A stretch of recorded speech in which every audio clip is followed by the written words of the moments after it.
Nah, dan kebahagiaan di dalam Tuhan ini sangat teruji. Ya. Jadi tadi malam kami berdoa dan Tuhan perlihatkan sesuatu.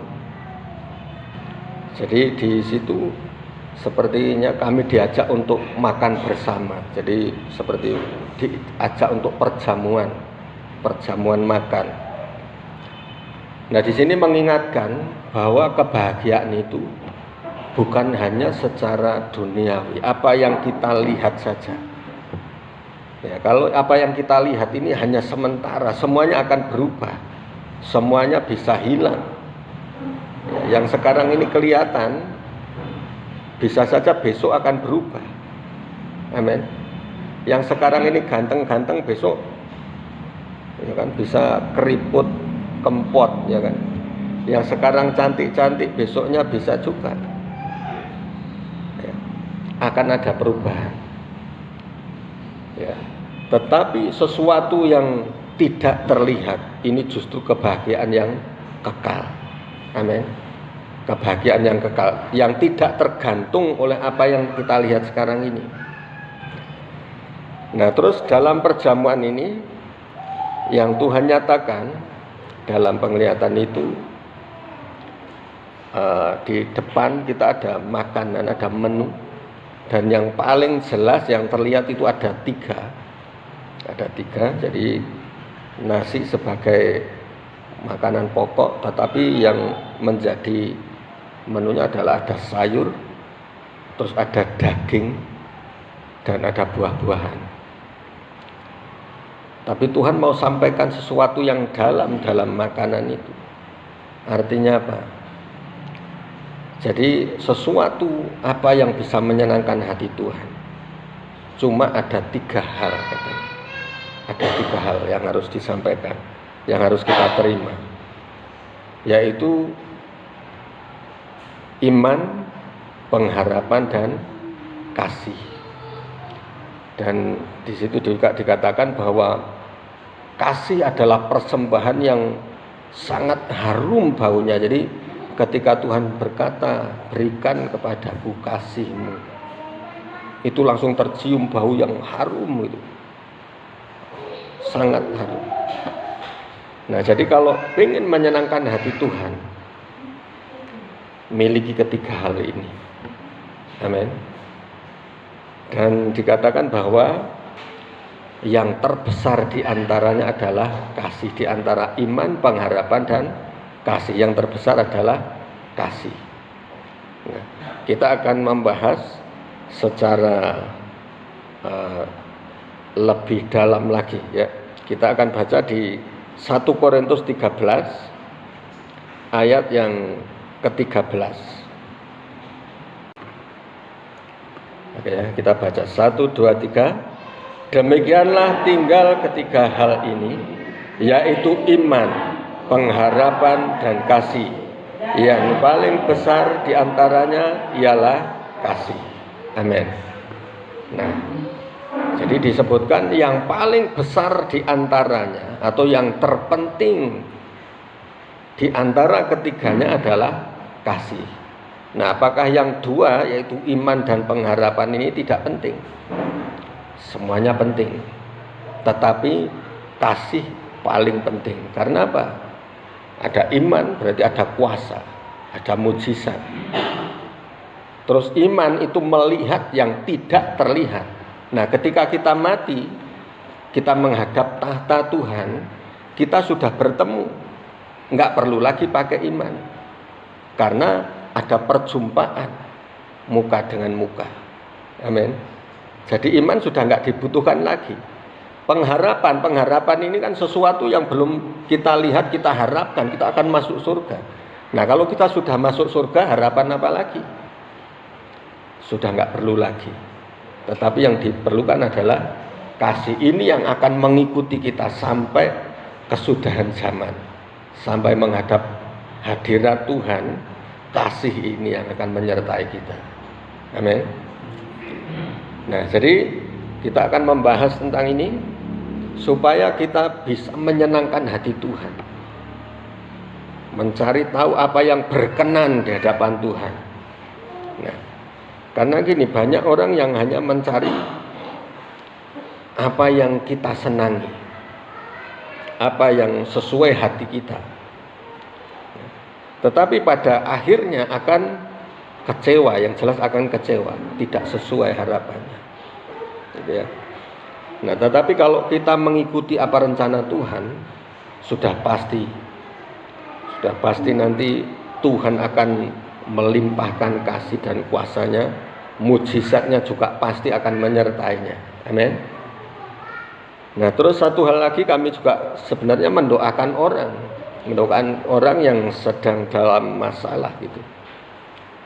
Tetapi ketika kami berdoa dan Tuhan, saya minta petunjuk-Mu apa yang terjadi untuk orang ini. Nah, tapi saya lihat pernyataan Tuhan ini bukan cuma untuk satu orang ini saja, tetapi untuk kita semua. Jadi diperlihatkan ada singa yang sedang memanjat tebing. Jadi memanjat bukit itu, tapi bertebing-tebing itu. Dan setiap kali mau menancapkan cakarnya, dia meleset, sering kali terpeleset, dan itu sangat resiko untuk jatuh. Nah, artinya menghadap Tuhan ini masuk ke tempat yang lebih tinggi.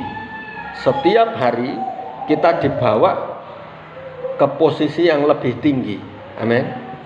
Semakin tinggi, semakin dekat dengan Tuhan. Nah, semakin dekat dengan Tuhan ini semakin banyak tantangannya, semakin banyak cobaannya.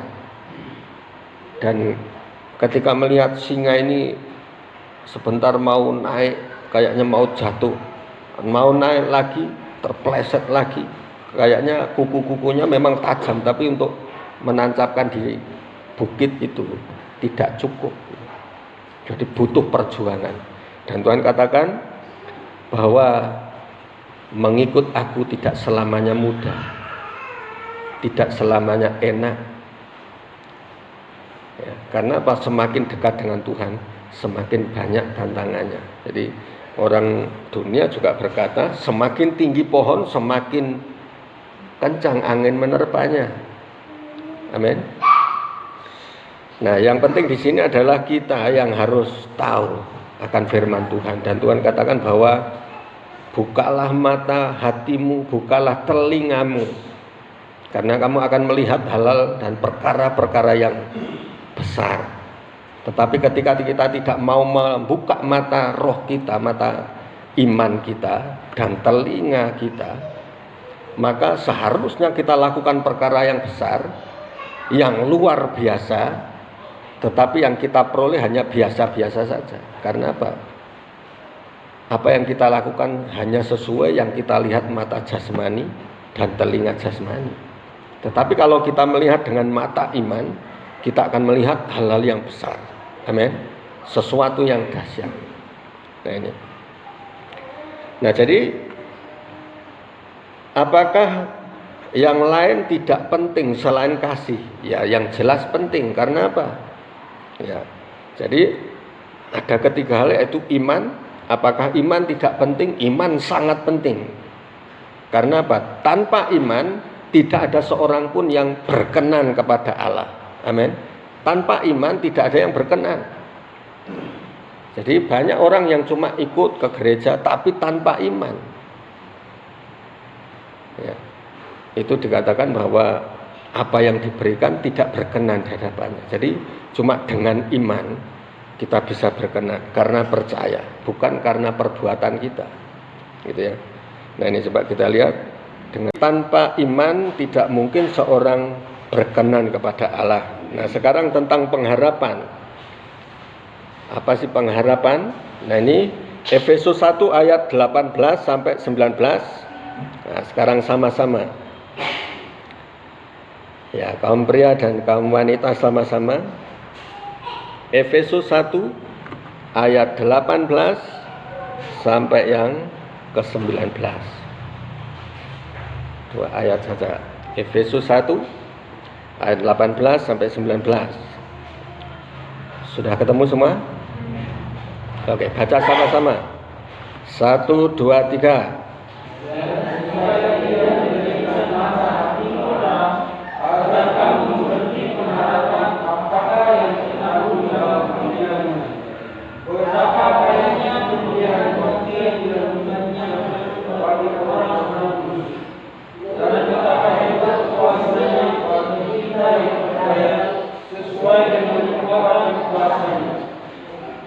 Oke, ya. Ya. Jadi tentang pengharapan. Jadi kalau kita ini tidak punya iman, nggak mungkin punya pengharapan.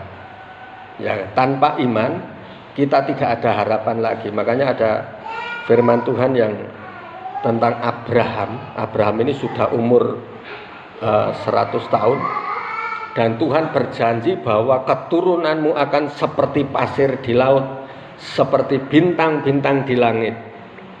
Nah, sedangkan sampai umur 100 tahun belum punya anak. Nah, bagaimana janji Tuhan akan tergenapi? Ya kan? Jadi ada satu lagu, engkau pengharapanku, padamu ku berharap, walaupun tiada dasar bagiku untuk berharap. Jadi tidak ada dasar. Tidak ada dasar. Kalau umurnya masih 30-40, oh masih mungkin punya anak. Ini umur sudah 90 sampai 100, enggak ada dasar lagi untuk percaya bahwa, enggak ada dasar lagi untuk berharap bahwa ini akan punya anak. Sudah peot semua. Sudah kempot semua. Bagaimana bisa punya anak? Ya kan? Jadi walaupun tiada dasar bagiku untuk berharap, imanku takkan mundur, malah semakin teguh. Ya kan? Justru malah semakin teguh. Amin. Nah, ini makanya firman Tuhan ini Efesus 1 ayat 18 dikatakan, dan supaya ia menjadikan mata hatimu terang. Jadi seperti yang saya bilang tadi dalam penglihatan, dan Tuhan nyatakan bahwa bukalah matamu dan telingamu. Nah, supaya apa? Supaya menjadikan mata hatimu terang agar mengerti. Kalau dibukakan agar mengerti. Pengharapan apakah yang terkandung di dalamnya? Pengharapan apakah yang terkandung di dalamnya? Nah, maksudnya gini, banyak orang keliru. Ayo ke gereja nanti kalau sudah tua. Artinya kalau sudah tua ini kalau sudah mendekati kematian. Ya kan? Apakah mati ini mesti nunggu tua? Ya enggak juga. Ya buktinya yang polisi ini kena tembak umur berapa itu? Masih muda. Belum nikah. Ya kan? Nah, karena malaikat bisa menjemput kapan saja. Nah, jadi di sini dikatakan pengharapan apakah yang terkandung di dalamnya? Nah, kekristenan, agama ini bukan sekedar berjaga-jaga untuk mati saja, tetapi untuk hidup ini dan hidup yang akan datang. Amin. Pengharapannya ini untuk sekarang dan sampai nanti kita mati. Gitu ya. Nah, betapa kayanya kemuliaan, ya, bagian yang ditentukannya bagi orang-orang kudus. Betapa kayanya kemuliaan yang ditentukannya bagi orang-orang kudus. Betapa kayanya. Nah, dan Tuhan juga katakan di ayat berikutnya, ayat 19, dan betapa hebatnya, betapa hebat kuasanya. Nah, kenapa kita sebagai orang percaya seringkali melihatnya terlalu kecil gitu. Apakah dengan doa ini bisa lakukan ini ya? Karena kita melihatnya hal-hal yang tiap hari saja kita lihat yang nampak oleh mata. Kita melihatnya secara jasmani. Pengharapan apakah yang terkandung di dalamnya? Betapa kayanya kemuliaan, bagian yang ditentukan bagi orang-orang kudus, dan betapa hebat kuasanya, betapa hebatnya. Nah, kita lihat kehebatan kuasa Tuhan yang terjadi, ya walaupun tidak di gereja kita lihat seperti Pastor Andi Simon gitu ya. Orang lain menyembuhkan, kalau lewat dokter, orang stroke ini butuh waktu berapa lama coba? Itu pun belum tentu sembuh, butuh berapa banyak biaya, ya kan? Tetapi dengan kuasa Tuhan cuma enak saja, cuma gini sembuh. Amin. Berarti hebat sekali, kuasanya dahsyat. Orang yang tadinya naik kursi roda cuma disentuh pak gitu. Sekarang jalan gitu. Langsung bisa jalan. Nah, coba kita lihat dengan mata roh kita, mata iman kita yang seperti ini. Lihat betapa hebatnya. Amin. Kalau kita lihat yang kenyataan ini kadang-kadang kok berat banget ya untuk mengubah sesuatu. Tetapi ternyata bukti kuasa Tuhan itu sangat dahsyat. Amin. Nah ini ya. Oke, kembali ke ayat semula 1 Korintus tadi.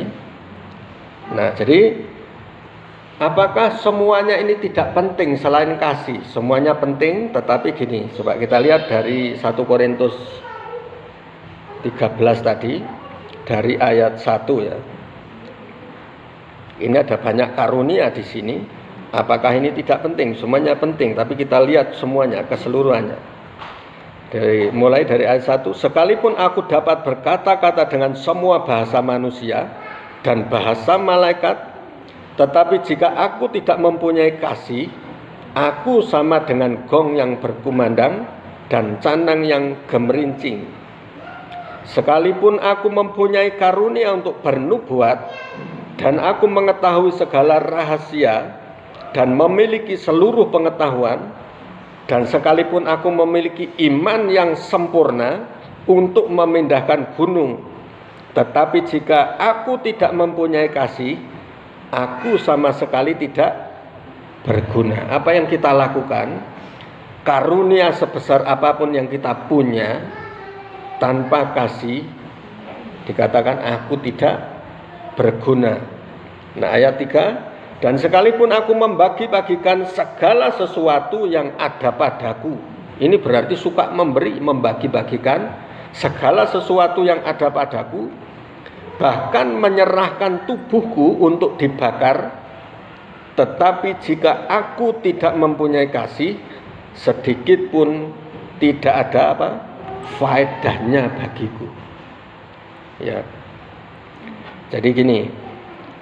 Ya, jadi sekalipun memiliki rahasia, memiliki karunia yang besar, pengetahuan yang banyak, tetapi tanpa kasih semuanya sia-sia. Terus walaupun melakukan banyak mujizat, bernubuat, berbahasa roh dan sebagainya, tanpa kasih, ya seperti gong yang berkumandang, seperti canang yang gemerincing katanya, enggak ada artinya. Nah, dan sekalipun aku membagi-bagikan segala sesuatu yang ada padaku, ini artinya orang yang suka memberi, berbagi. Tetapi jika tanpa kasih, apa yang dilakukan? Dikatakan tidak ada faedahnya bagiku. Jadi artinya apa? Apa yang kita lakukan harus berdasar kasih. Amin. Jadi ketika Tuhan Yesus melihat orang kusta, terus dia memohon-mohon, ada orang buta melihat orang buta yang ini memohon-mohon, baru di situ firman-Nya, Yesus digerakkan oleh apa? Belas kasih. Ya, oleh belas kasihan baru bertindak. Karena digerakkan oleh belas kasihan. Ya. Jadi gini, banyak orang yang memberi bukan karena kasih. Memberi bukan karena kasih, karena apa? Karena pengen terlihat sosialitanya tinggi, ya kan? Pengen dilihat bahwa dia orang yang dermawan, orang yang suka memberi. Nah, jadi apakah salah memberi? Bukan salah, tapi caranya, motivasinya harus benar. Amin. Motivasinya harus benar dulu, yaitu didasari oleh kasih.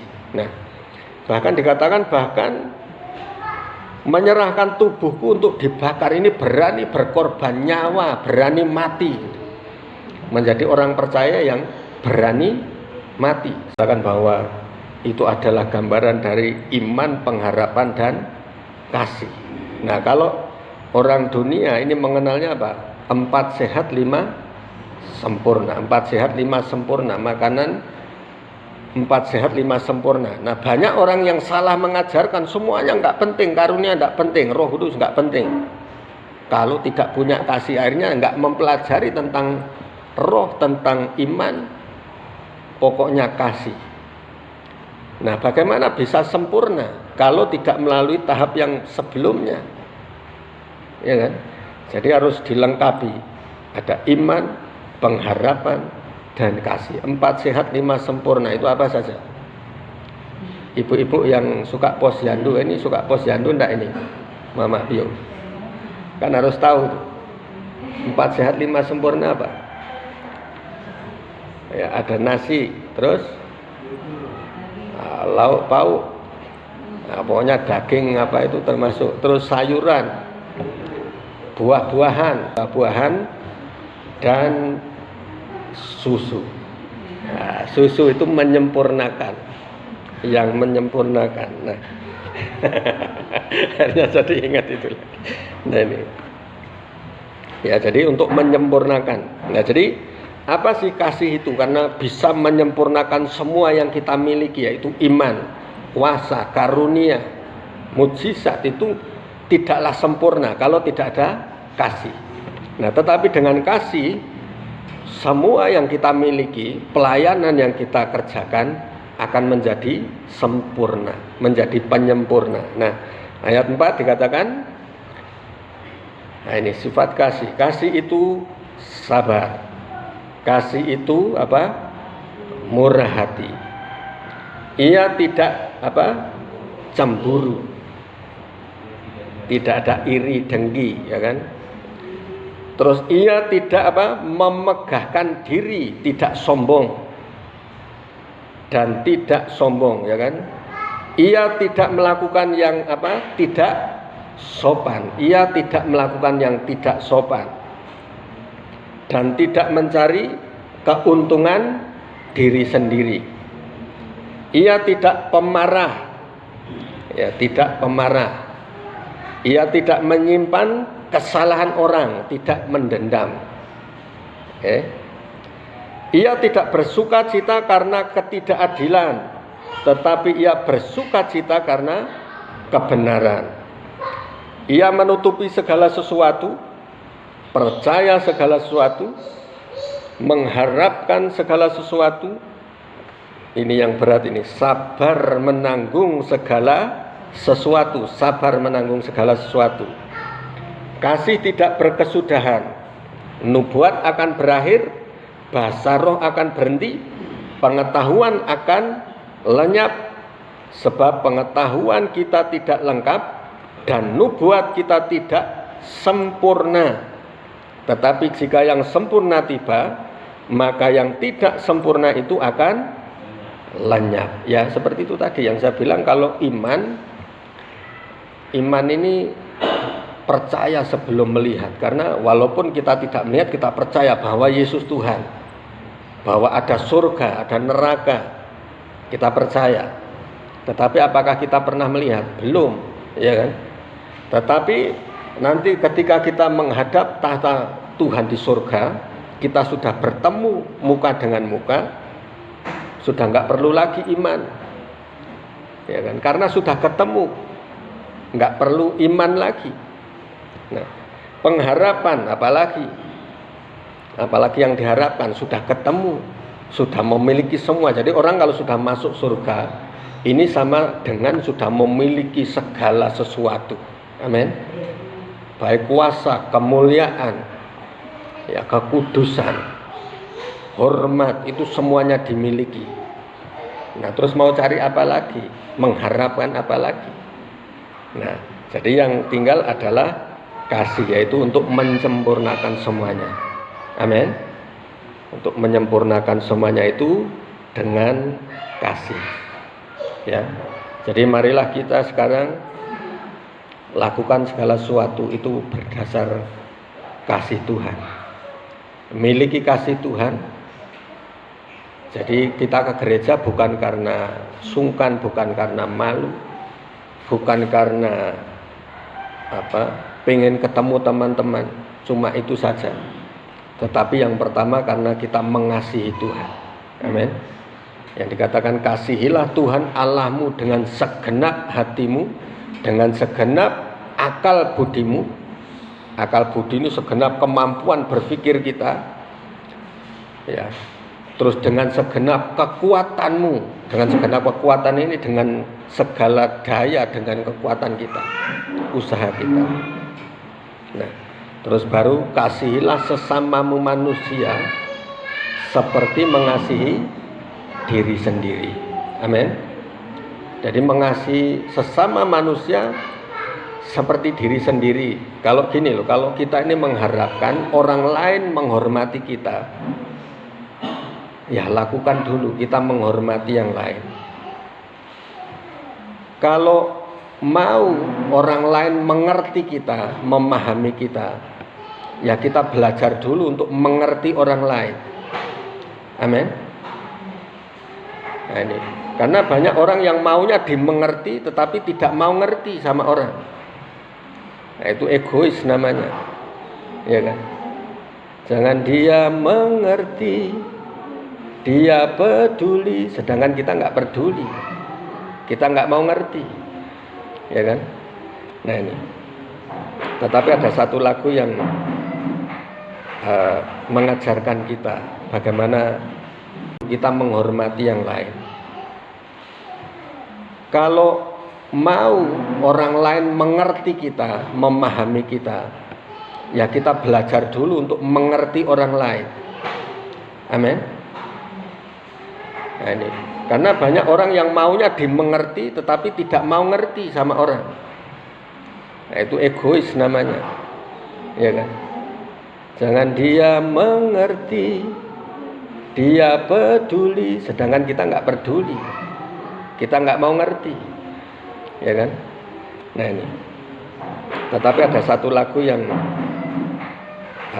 mengajarkan kita bagaimana kita mengerti isi hati Tuhan, ya, supaya kita tahu dan kita akan melakukannya dengan kasih itu tadi, ya.